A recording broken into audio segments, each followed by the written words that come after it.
tide has turned on the RTO mandate. So I've talked about the evidence supporting that statement and the great article in the Irish Examiner from Alan Healy.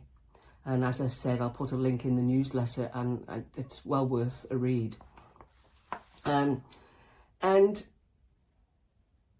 you know, sort of the battle lines have sort of been drawn, I think. And organisations have tried to fill the no man's land, if you like. So the pandemic, you know, fundamentally changed the world of work as we know it. And it exposed long-held beliefs by organisations and leaders within those organisations that if I could see you, you're working. If you're present in the office, you're performing. And if you're here, I retain a sense of control. And then everybody got sent home. And in most cases, productivity did not suffer. In many cases, it increased.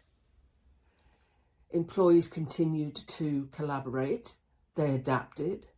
They continued to communicate effectively. Many projects still got delivered. They got delivered on time and within budget and delivered the outcomes. Customers still got served. Now, not all organisations thrive, don't get me wrong, but we didn't have a global collapse of companies around the world due to the pandemic. Work still took place. And then at the end of the pandemic, so many organisations saying, right, back to the office. And then they're citing things like culture, collaboration, communication, productivity, visibility, relationships, all of the things that carried on quite well during the pandemic. All the reasons quoting to come back in the office are the things that worked perfectly well when we weren't there.